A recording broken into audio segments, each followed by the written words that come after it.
Rider ఉన్నారు. ప్రజలు కార్యకర్తలతో పాటు రైడర్ కూడా మరి ఈ సభకి రావడం జరిగింది. అడిగి తెలుసుకుందాం అభిమాన ఎట్లా వచ్చారని. ఎక్కడి నుంచి వచ్చారని? నేను హైదరాబాద్ నుంచి వచ్చానండి. ఎట్లా ఈ సభకి ఎందుకు వచ్చారు?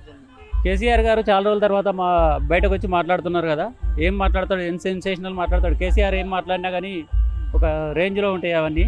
అందుకని చెప్పేసి దగ్గర నుంచి చూద్దామని చెప్పేసి వచ్చింది. దగ్గర నుంచి చూద్దాం. అవును. రైడ్ చేస్తూ ఉంటారు. నా నెగిటివ్ ప్లేస్ వచ్చి గజ్వేల్. నేను వచ్చింది హైదరాబాద్ నుంచి ఇప్పుడు ప్రస్తుతం. ఎట్లా అనిపిస్తుంది ఇక్కడ చాలా బాగా అరేంజ్మెంట్ చేశారు. ఇక్కడ పార్కింగ్కి కానీ ఏమి ఇబ్బంది లేదు. పోలీసులు కూడా ఏమి ఇబ్బంది పెడతలేరు ప్రస్తుతానికి అయితే. ఇక సాయంత్రం అయ్యే వరకు ఎలా ఉంటుంది ఏంటని తెలియదు. ఇక ఇప్పుడైతే వాటర్ బాటిల్స్ కానీ అవన్నీ బాగానే పెట్టాడు, చూశాను. పర్లేదు, బాగానే ఉంది. ఇప్పుడే ఎట్లా అనిపిస్తుంది వచ్చే జనాలను చూస్తే, కార్యకర్తలు చూస్తూ ఉంటే? ఈ సభనైతే 100% సక్సెస్ అవుతుంది. రేవంత్ గుండెల్లో బాంబులు వాడడం పక్కా అని చెప్పేసి అనుకుంటున్నా. మరి అవి ఎలాంటి బాంబులు వేస్తాడన్నా చూడాలి.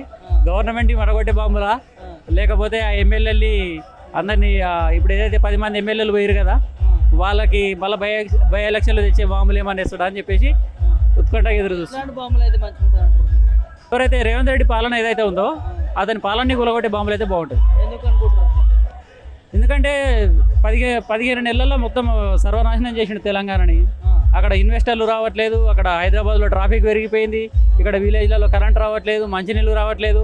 హైదరాబాద్లోనైతే మంచినీళ్ళ నల్లకి ఎవరైతే మోటార్లు పెట్టుకున్నారో వాళ్ళకు చలాన్లు కూడా ఇస్తున్నారు. మా ఇంటి పక్క బిల్డింగ్, ఈ పక్క బిల్డింగ్, ఆ పక్క బిల్డింగ్కి నల్లలు పెట్టిండని చెప్పేసి చలాన్లు 5,000 చలాన్లు కొట్టిపోయాయి. ప్రజాప్రభుత్వం అంటా ఉన్నారు. ఇందిరమ్మ రాజ్యం ఏ ప్రభుత్వం చేసిన సంక్షేమ పథకాలు మేము అమలు చేస్తున్నామంట. ఇందిరమ్మ రాజ్యం చూస్తున్నాము. అప్పుడు నేను చిన్నగా ఉన్నప్పుడు చూసినా. ఇప్పుడు నాకు 37 ఇయర్స్. నేను 20 ఇయర్స్, 15 ఇయర్స్, 20 ఇయర్స్లో ఏమైతే చూసినో ఈరోజు కూడా అదే చూస్తున్నా. ఇందిరమ్మ రాజ్యం తెచ్చిండు, బరాబర్ తెచ్చిండు.